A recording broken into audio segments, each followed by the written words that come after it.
Bonsoir à tous, bonsoir docteur Journet et encore un grand merci à Méridi de Santé de permettre l'organisation de ce webinaire ce soir.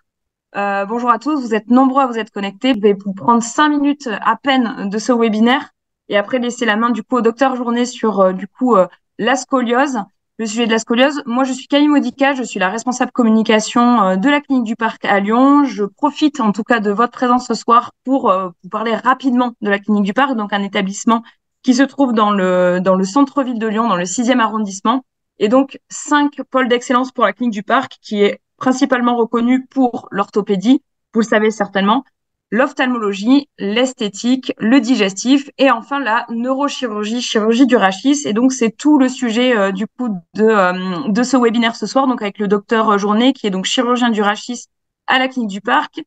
Que dire sur le rachis? C'est un des pôles d'excellence, certes, mais la clinique aussi s'équipe donc d'une neuronavigation récemment, donc qui fait l'objet en tout cas dans notre bloc opératoire d'une nouvelle, donc c'est une nouvelle technologie et qui aide du coup nos chirurgiens dans la prise en charge de nos patients. Parce que c'est un axe fort en tout cas pour notre établissement de pouvoir développer cette spécialité et de pouvoir bien prendre en charge nos patients avec un plateau technique. On est une équipe de chirurgiens et de neurochirurgiens qui est donc composée de six personnes. Et enfin, on organise donc de manière annuelle maintenant un congrès du rachis qui se tient donc au mois de novembre pour lequel on fera un petit peu de publicité du coup à la fin de ce webinaire. Voilà pour la petite publicité en tout cas sur la clinique du Parc. J'en profite du coup pour des aspects plutôt techniques. Donc vous avez toute la conférence, en tout cas pendant que le docteur Journet va parler, pour poser vos questions, donc dans la rubrique QR qui se trouve du coup en bas de votre écran. Je me ferai la joie de faire la modération du coup à la fin et de poser en fait vos questions et qu'on pourra avoir justement un échange avec le docteur Journet pour pouvoir y répondre. Je ne prends pas plus de votre temps. Docteur Journet, je vous laisse la parole. Je vous souhaite à tous et à toutes un très bon webinaire et je vous retrouve tout à l'heure pour la modération. Bon webinaire. Merci Camille, bonsoir à tous. Avant toute chose, merci. On a un très grand nombre d'inscrits avec plus de 350 participants ce soir. Donc on est très content et très fiers de vous présenter ce webinaire ce soir. Pour donc les personnes qui ne me connaissent pas, je suis le docteur Alexandre Journet, je suis orthopédiste, chirurgien orthopédiste pédiatre et adulte. J'exerce maintenant depuis à peu près 10 ans à la clinique du Parc et j'ai la particularité de faire des consultations à la fois en orthopédie pédiatrique pour les enfants entre 0 et 15 ans et en chirurgie adulte aussi. Ce soir, donc, le sujet du jour, c'est le dépistage et le traitement des scolioses adolescents.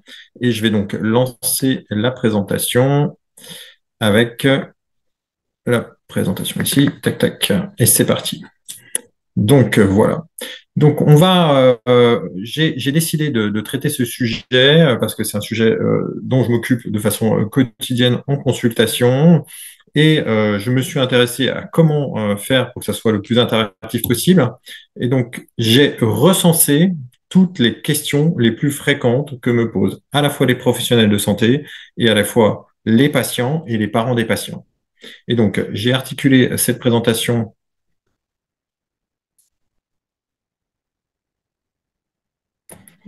autour de quatre grands sujets: le dépistage des scolioses, la rééducation des scolioses, les corsets que l'on fait pour traiter les scolioses et les interventions sur la scoliose.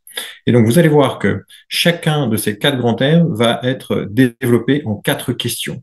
Pour le dépistage des scolioses, la question la plus fréquente est: à quel âge doit-on dépister les scolioses? Ensuite, quels sont les signes cliniques des scolioses? Comment les reconnaître? Quels sont les examens d'imagerie que je dois prescrire ou conseiller à mes patients? Et surtout, qu'est-ce qu'il ne faudra pas oublier dans le dépistage des scolioses? Pour l'âge, c'est une question très importante dans laquelle on a beaucoup réfléchi. Idéalement, il faudra faire le dépistage des scolioses avant l'âge de la puberté. Et pour retenir une règle simple, souvenez-vous que c'est autour de 10 ans. D'accord? Donc, pour tous les parents, si vous ne savez pas quoi faire comme cadeau pour les 10 ans de votre enfant, n'oubliez pas qu'on peut faire un dépistage de scoliose. Il sera très important de relever les antécédents familiaux. Pourquoi? Parce que on retrouvera des facteurs génétiques dans la scoliose dans 62% des cas. Donc, la scoliose, c'est très souvent une affaire de famille. Et surtout, il ne faut pas oublier que c'est une forte prédominance de filles. Pour les scolioses dépistées, on va avoir 7 filles pour un garçon. Donc, c'est avant tout une pathologie qui va toucher les petites filles. Ce dépistage à 10 ans peut éventuellement être ajusté un petit peu plus tard pour les garçons qui ont souvent une puberté un petit peu plus tard. Mais si on fait à 10 ans, on ne pourra jamais se tromper. Bien sûr, il y a des petites variations avec les pubertés précoces et les pubertés tardives, mais finalement, en retenant la règle des 10 ans, vous ne ferez quasiment jamais d'erreur. Quels sont les signes cliniques qui vous permettent de faire le dépistage? Donc, c'est un examen clinique extrêmement facile qui se fait en consultation aussi bien en médecine générale qu'en kinésithérapie, ostéopathie ou même chez le pédicure podologue. La première chose qu'on va noter, c'est de dos, on va trouver une asymétrie du torse. Ici, sur la jeune fille que j'ai photographiée la semaine dernière, on voit très bien que le bras droit est légèrement décalé. Et c'est ce qu'on appelle le signe de la lucarne. La deuxième chose qu'on fait, on a tendance à simplement soulever le t-shirt et demander au patient ou à la patiente de se pencher en avant pour dépister ce qu'on appelle les gibbosités, c'est-à-dire une petite bosse dans le dos. Ça s'appelle le signe de Adams. D'accord? Une autre chose extrêmement facile qu'on peut même faire de face, c'est l'asymétrie des épaules. Si vous avez une épaule qui se relève un petit peu plus que l'autre, il va s'agir probablement d'une scoliose thoracique. De temps en temps, les patients vont même parler eux-mêmes d'un petit décalage de l'omoplate. Et, chose très importante et extrêmement facile, est-ce que l'enfant a mal ou pas? Souvenez-vous bien qu'un enfant n'a pas mal au dos. D'accord? Ce n'est pas normal de se plaindre de dos. Les enfants ne jouent pas la comédie, ne racontent pas tous les jours qu'ils ont mal au dos quand ils n'ont pas de problème. Et avoir une douleur, c'est déjà rentrer dans le dépistage de la scoliose. Quels sont les examens qu'il faut prescrire? Très fréquemment, des radiographies standards sont faites au niveau soit du télérachis, soit simplement des fois d'une radio thoracique. Il faut bien savoir qu'aujourd'hui, c'est quasiment abandonné. On a des examens beaucoup plus performants, beaucoup moins irradiants, qui sont l'EOS Rachis. Est-ce que EOS, ça veut dire quelque chose? Non, c'est simplement une marque commerciale, ce n'est pas un acronyme. Cette radio EOS existe maintenant depuis 12 ans. C'est un produit purement français qui a découlé sur un prix Nobel de physique pour Monsieur Charpak. C'est une radio qui va se faire en position debout, qui est une position de fonction, et qui va faire, avec une très faible irradiation, le dépistage et le diagnostic de la scoliose. C'est un examen qui va nous permettre aussi de faire le suivi et qui est devenu incontournable et indispensable pour dépister la scoliose. Donc, pas de remords, pas de problème pour l'irradiation subie par l'enfant. C'est fait pour, ça a été inventé pour ça, et ça fonctionne parfaitement bien. Aujourd'hui, à Lyon, on a entre à peu près 8 cabines qui fonctionnent. Donc, même la disponibilité de l'examen est assez facile, finalement, dans les régions bien équipées. Est-ce qu'il faut faire des scanners à des scolioses et à des enfants? Eh bien, surtout pas. Il n'y a pas de justification d'imposer un scanner hors avis extrêmement spécialisé pour éventuellement une malformation ou une inquiétude sur une infection, une inflammation dans une scoliose. C'est beaucoup trop irradiant pour un enfant, pas du tout un examen en position de posture, c'est-à-dire que ça se fait allonger, et ça va faire subir une irradiation indue à un enfant. Est-ce qu'on peut dépister avec de l'IRM? En soi, ça ne se fait pas parce que c'est difficile d'avoir comme examen. Ça peut être utile, en fait. Ça va surtout être à la recherche d'une anomalie neurologique au niveau de la moelle épinière. On peut chercher une syringomyélie, on peut chercher une moelle attachée basse, on peut chercher une tumeur médulale, des choses comme ça, mais c'est plutôt un examen de deuxième intention. L'examen à prescrire aujourd'hui, c'est l'EOS Rachis. Ça fait 12 ans que ça existe. Il ne faut pas hésiter à le prescrire. Est-ce qu'il y a des choses qu'il ne faut pas oublier dans le dépistage? Il ne faut pas oublier d'interroger les parents. Très souvent, les jeunes filles qui ont des scolioses ont des parents qui avaient une scoliose, qui ont été soit rééduqués, soit ont eu un plâtre, comme c'est sur la photo, soit un corset, voire une opération. Il ne faut surtout pas oublier si on a commencé le dépistage dans une famille, de faire une petite sœur de 10 ans, de poser la question de est-ce que on a examiné le grand frère ou la petite sœur? Parce que comme il s'agit de maladies fortement familiales, il y a de fortes chances que les autres enfants puissent avoir une scoliose.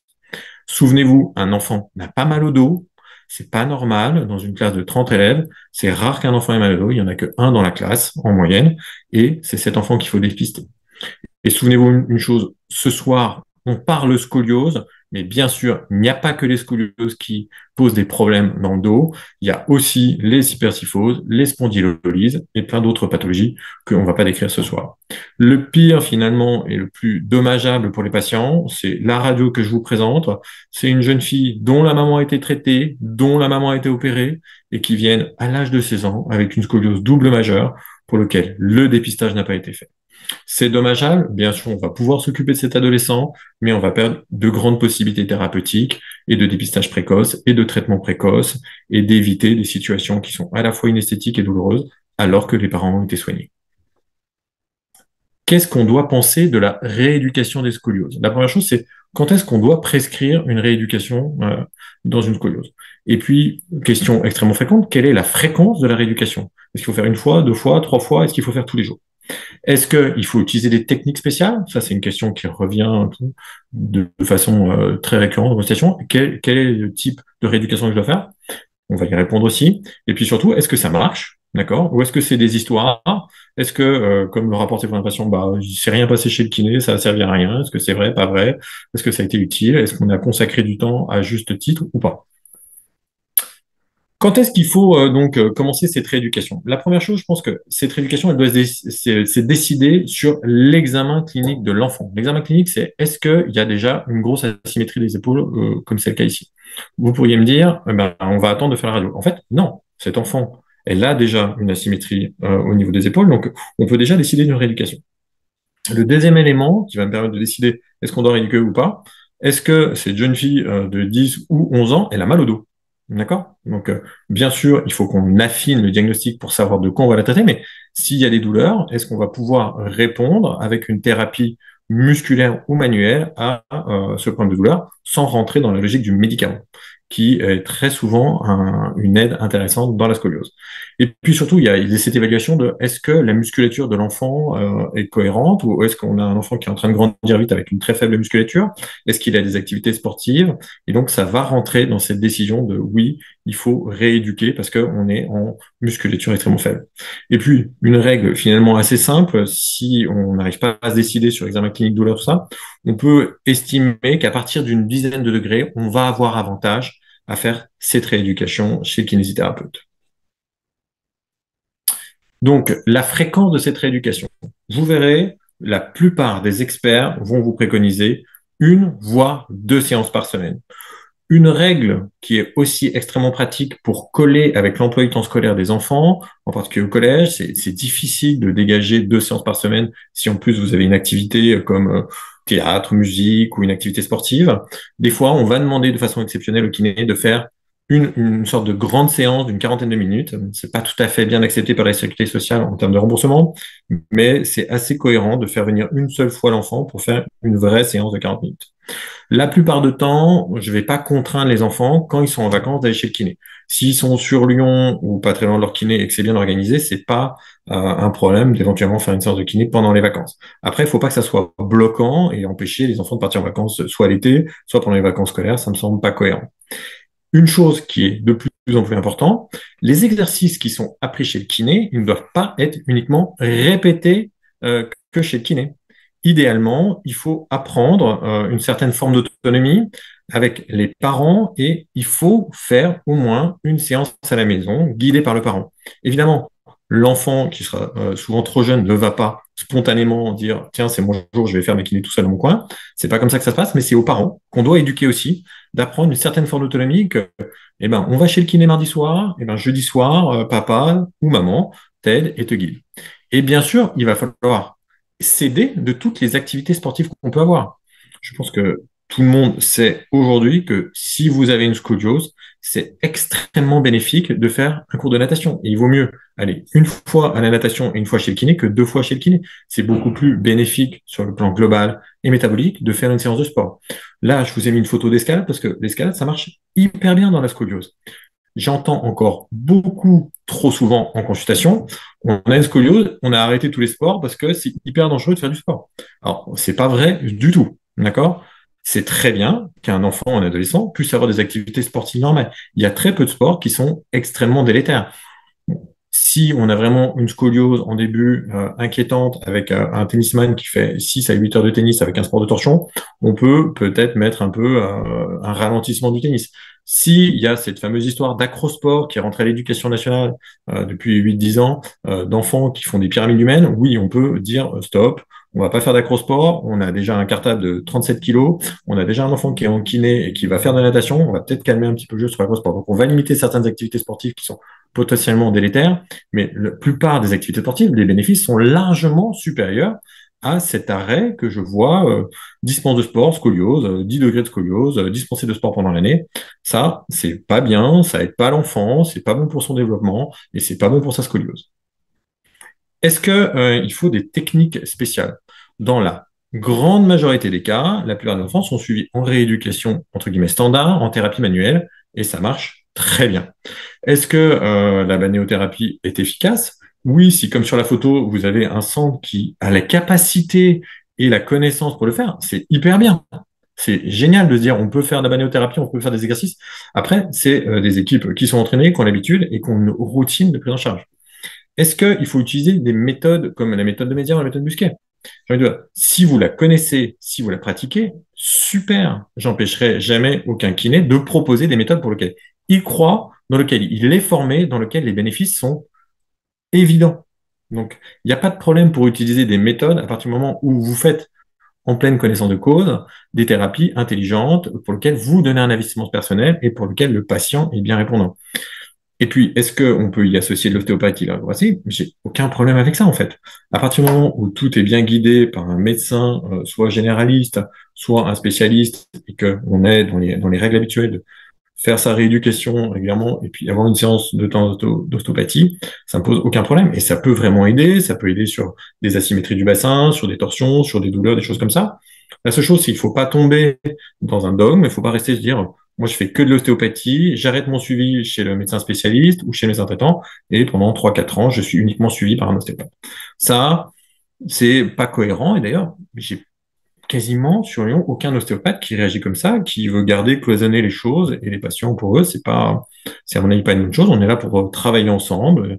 J'ai pas du tout de problème avec l'ensemble de mes confrères. Donc, à partir du moment où on fait des choses et on fait en connaissance et qu'on met de l'investissement personnel et qu'on aide les patients à aller mieux, je suis parfaitement d'accord. Est-ce que ça marche? Est-ce que ça marche, la kiné? Moi, j'entends souvent, oui, on a fait du kiné, ça se passe pas bien, ça ne servait à rien, ça. Eh ben, c'est pas vrai du tout. Bien fait. La rééducation, il faut y croire. Il faut s'investir. Et quand c'est bien fait, avec des gens à qui on apprend des choses, ça marche hyper bien. Je vous ai mis un exemple. Ça, c'est une jeune fille que j'ai vue cette semaine. Il y a 18 mois, elle était à 14 degrés. On a fait de la rééducation. Elle fait des activités sportives. Elle a appris des choses. Elle répète des exercices. Et puis, elle avait cette menace de si les choses tournent mal, on ira au corset. Et ben là, c'est un exemple typique. Donc, ça marche hyper bien. Et on a des scolioses qui réduisent. D'accord? Il y a un effet combiné de croissance, rééducation et thérapie musculaire. Mais à partir du moment où les choses sont bien faites, ça marche très bien. Il faut bien inclure un investissement personnel, un suivi médical rigoureux, et on a des très bons résultats. Il y a des études scientifiques qui sortent, ça marche bien. Il faut y croire. Il faut arrêter de dire on va juste stabiliser, on verra bien, c'est à toi de tout faire tous les trucs. Non, il faut guider les gens, les aider. D'accord? Il y a aussi des gens qui, sans rééducation, vont bien spontanément, probablement parce que ils avaient une simple petite inclinaison et que la croissance a repris le dessus, et les choses vont bien, mais c'est finalement des cas assez rares.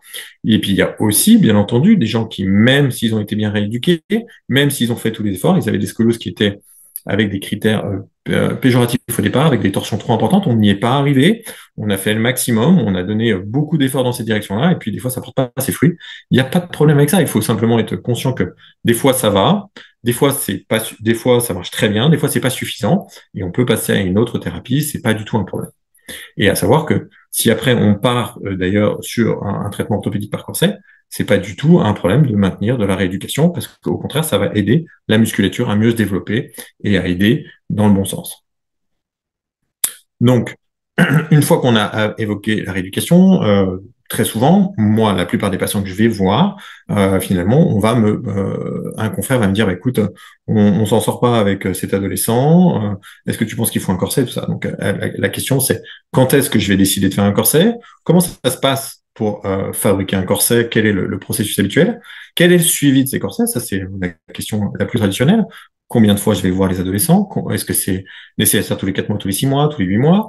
Et puis combien de temps ça dure? D'accord? Et puis avant toute chose, est-ce que ça marche en fait? Est-ce que c'est comme la kiné? Est-ce que c'est mieux, c'est moins bien? Est-ce que ça corrige bien les scolioses? Donc, quand est-ce qu'on va décider d'un corset? Eh bien, vous allez être assez étonné, mais en fait, on en revient beaucoup à la clinique. La plupart des adolescents chez qui je vais décider d'un corset, on peut quasiment le décider sur l'examen clinique. Et c'est avant tout la constatation d'une gibbosité qui est vraiment trop importante et qui pose problème et qui est déjà inesthétique. Les patients qui ont des douleurs aussi, avec des gibbosités importantes, on saura déjà, avant même de faire une radio, qu'on va probablement aller vers un corset parce que les choses ne vont pas bien, la douleur n'est pas contrôlée, la gibbosité augmente et on est hors de contrôle. Il faut bien sûr être bien conscient que juste avant un pic de croissance, on ne va pas hésiter à faire un corset parce qu'il va falloir couvrir une période où on a un fort risque d'aggravation rapide de la scoliose.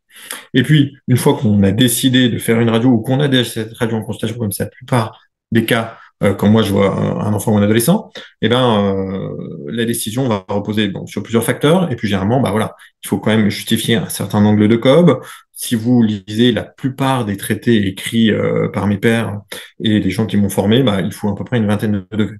La réalité, c'est que suivant l'historique du patient, si les parents ont eu un corset, si les parents ont été opérés, on va avoir une très forte pression parentale pour ne pas trop tarder, d'accord? Il faut se souvenir que à 17 degrés, on peut tout à fait envisager un corset. Ça marche encore mieux, en fait. C'est encore plus facile de récupérer une scoliose.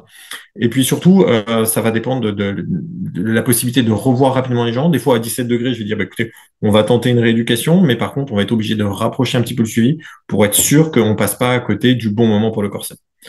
Donc, ce chiffre de 20 degrés, c'est vraiment le chiffre le plus courant que la plupart des médecins vont retenir.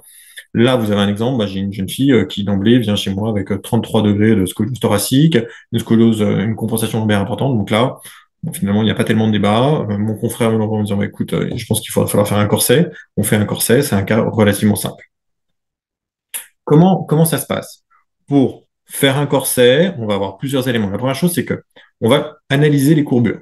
Et c'est là que, généralement, on rentre dans les classifications des scolioses qui, pour moi, n'est absolument pas à retenir parce que, finalement, c'est très descriptif. Mais je vais savoir si, est-ce que c'est une scoliose thoracique? Est-ce que c'est une thoracolombaire? Est-ce que c'est une double thoracique? Est-ce que c'est une lombaire?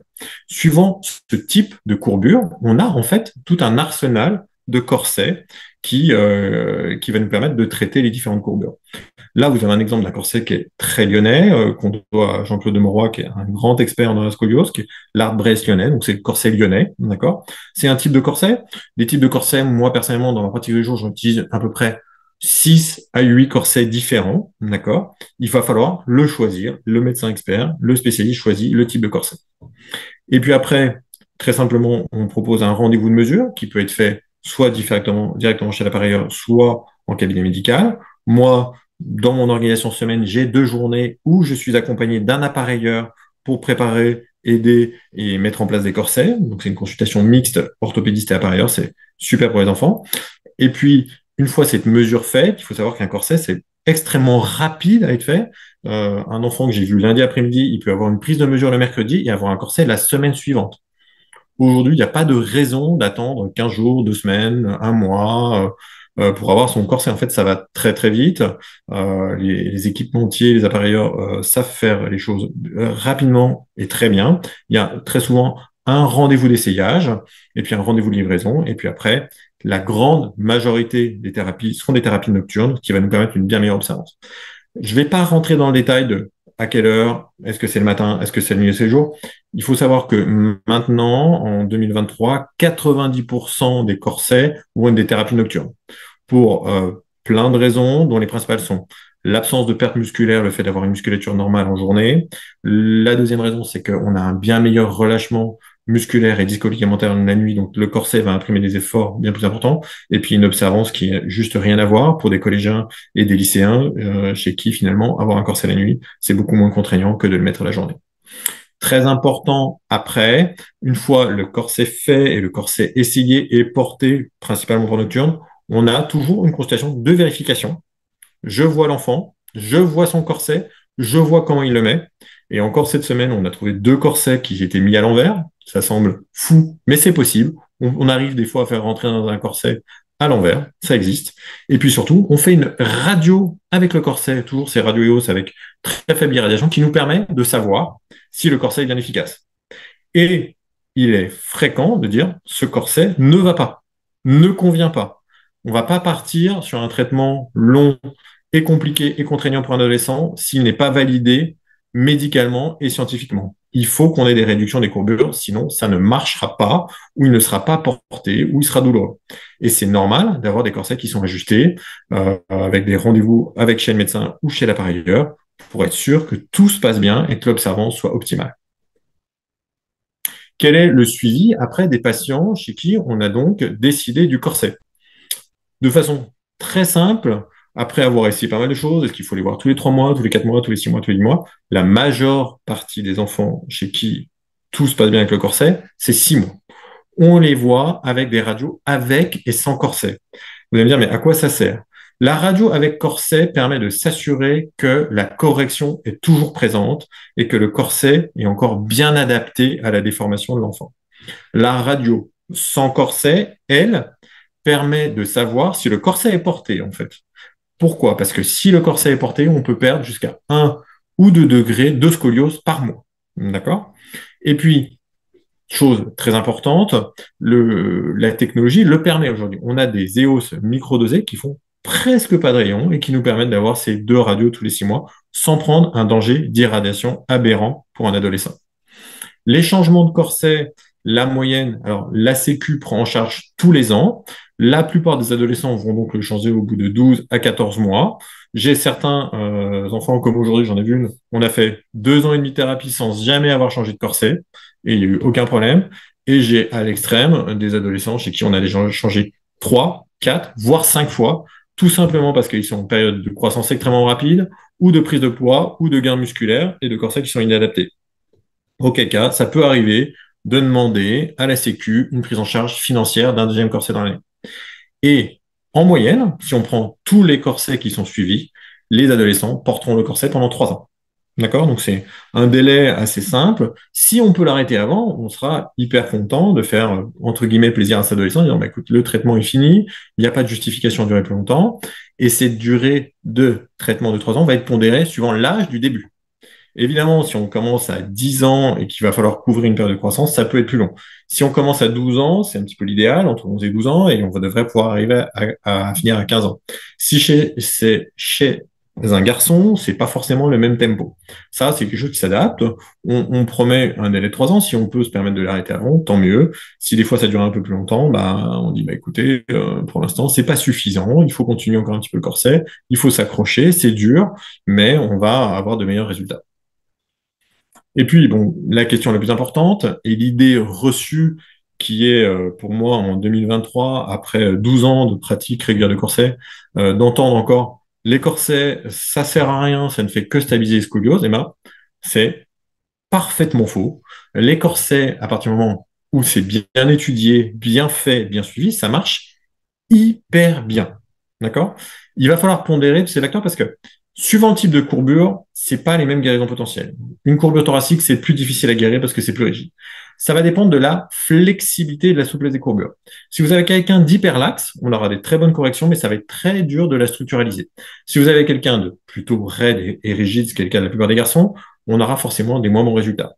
Ça va dépendre du type de corset aussi. Le corset, si vous avez un hard brace, un GTB, un corset en hypercorrection, on n'a pas forcément les mêmes résultats parce qu'ils sont plus ou moins efficaces et puis on n'a pas forcément les mêmes observances.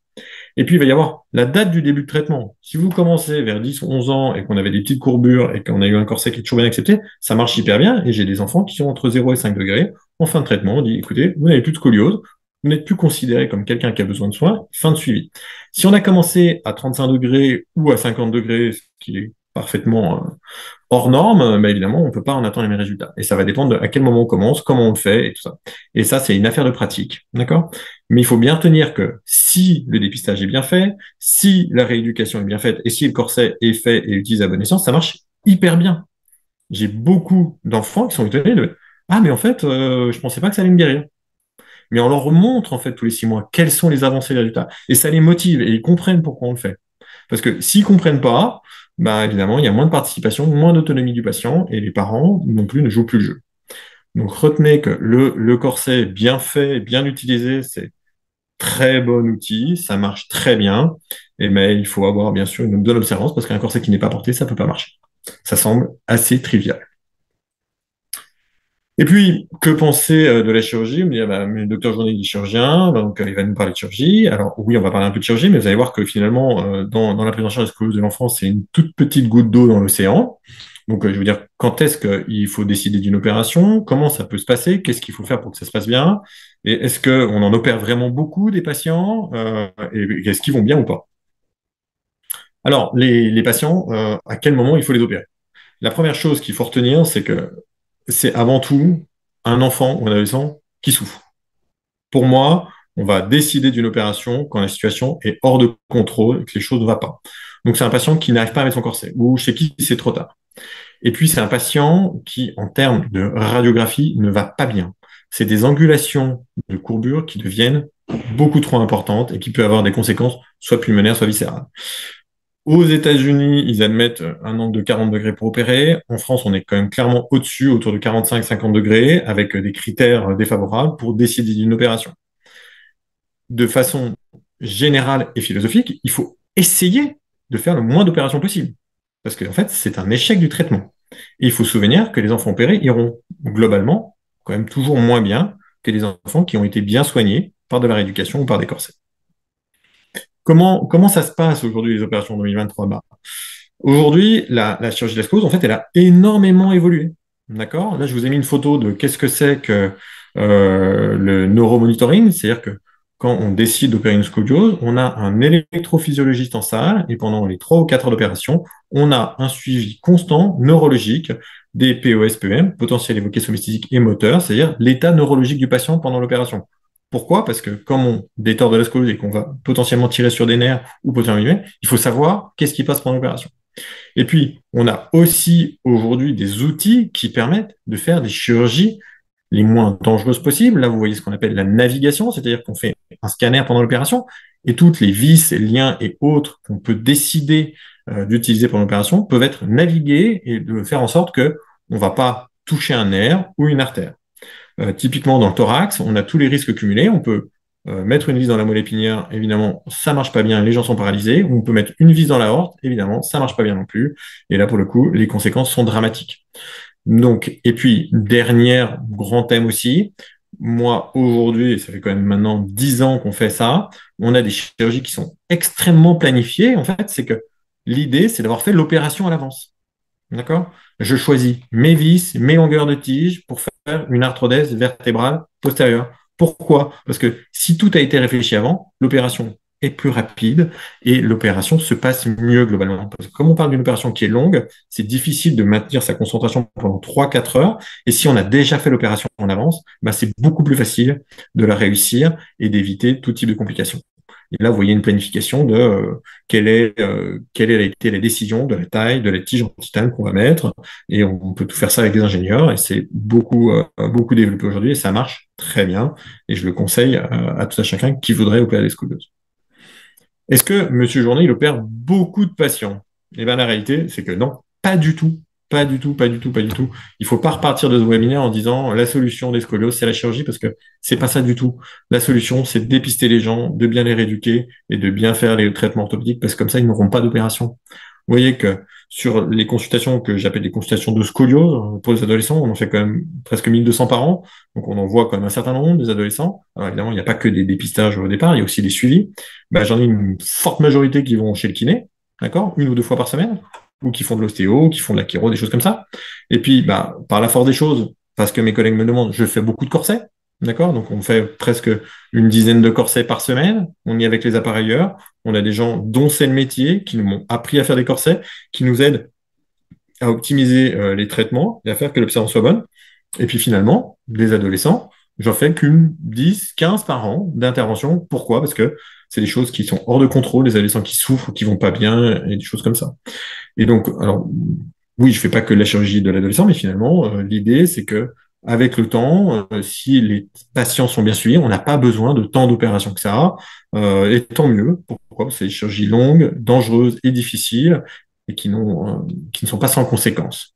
Vous voyez, finalement, à retenir, c'est pas beaucoup d'opérations par an. Bien sûr, si vous êtes dans un hôpital, il y aura plein de diagnostics différents, il y aura plus d'opérations de scoliose, mais parce que c'est pas le même rôle, et puis il y aura beaucoup plus de patients à soigner aussi. Et puis, un exemple, aujourd'hui, j'avais pas du tout envie de vous montrer 15 radios de patients opérés du dos. Est-ce qu'une scoliose opérée, les patients vont bien? La réalité, c'est que oui, Dieu soit loué, ces opérations fonctionnent quand même bien. On arrive à avoir des très bons résultats de correction de scoliose, mais est-ce que corriger une scoliose, ça donne un bon résultat clinique? Eh bien, il faut bien comprendre que si aujourd'hui, je décide de bloquer un dos sur 10 ou 12 vertèbres, on accepte une forme de handicap. Ce dos est bloqué quand même. Donc, c'est pas un dos normal. C'est un dos qui, entre guillemets, va mieux, qui va protéger l'avenir et qui va diminuer les douleurs, mais c'est pas du tout un dos normal. Et il faut se souvenir que la plupart des patients, déjà, la première année, c'est pas très facile. Ils ont quand même des douleurs. Ils doivent s'adapter à leur opération, en fait, au niveau des épaules, au niveau des hanches et du bassin. Et puis que l'important de bien comprendre, c'est qu'aujourd'hui, l'idée, c'est pas d'opérer beaucoup de patients, c'est justement, c'est d'en opérer le moins possible, c'est d'opérer les patients qui n'ont pas d'autre solution que la chirurgie. Donc, vous voyez une belle radio. Personnellement, j'ai aucune envie de vous montrer 40 radios de patients opérés, parce que ça n'a pas beaucoup d'intérêt et que l'idée, ça reste quand même des arthrodèses. En conclusion, aujourd'hui, je voulais vous dire 4 choses. N'oubliez pas le dépistage. Pour moi, aujourd'hui, c'est le plus important. N'oubliez pas qu'à 10 ans, c'est le bon âge. Fille, garçon, avec des antécédents familiaux ou pas, pensez-y, examinez les gens. Si l'examen clinique est parfait, il n'y aura pas forcément besoin de faire une radio, on pourra répéter un examen clinique dans un an, des choses comme ça. Souvenez-vous que mettre des enfants en kiné, ça marche bien. Ça marche hyper bien. Ça marche bien à partir du moment où le professionnel de santé qui le fait y croit et le fait bien, et surtout apprend aux patients et aux parents de patients que c'est des choses qu'il va falloir répéter. C'est pas quelque chose qu'on fait juste 15 minutes par semaine. Parce que plus l'investissement personnel est important, plus ça va marcher en fait. Et c'est ça la clé du succès en rééducation. Est-ce que les corsets, ça fait que stabiliser ce que Non.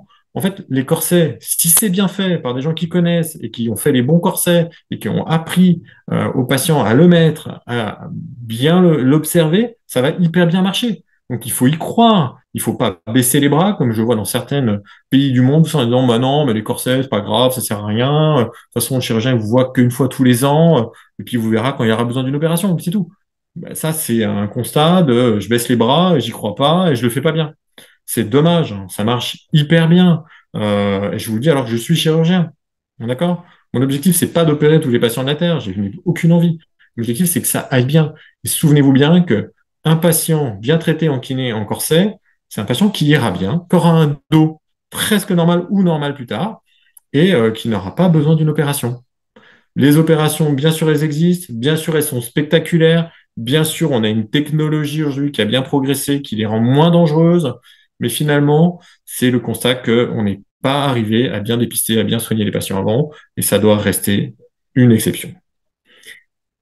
Je vous remercie de votre attention. Je vous rappelle que donc on fait un congrès tous les ans à la clinique. Si vous flashez sur le QR code, vous pourrez vous inscrire le 10 novembre prochain et vous verrez encore une nouvelle présentation du docteur Journet, mais aussi de tous les autres intervenants de la clinique. Et puis, deuxième chose, après ce congrès du 10 novembre, je referai soit cette année, soit l'année prochaine, un nouveau webinar et vous pouvez choisir le sujet. D'accord? Donc, on a 3 thèmes qui sont proposés ce soir. Soit la prochaine fois, plutôt que des scolioses, on partira sur les kyphoses thoraciques de l'adolescent, soit les spondylolyses et spondylolisthésis de l'adolescent, ou soit encore un autre sujet qui n'est pas un sujet du dos, parce que je voulais mettre un sujet, le pied plat chez l'enfant. Donc, vous pouvez voter, c'est le moment, d'accord? Vous votez, on voit les statistiques, et bien moi, je vous promets de faire le mieux que je peux pour vous faire un webinaire qui vous permettra de mettre bien au clair vos connaissances sur un sujet de votre choix.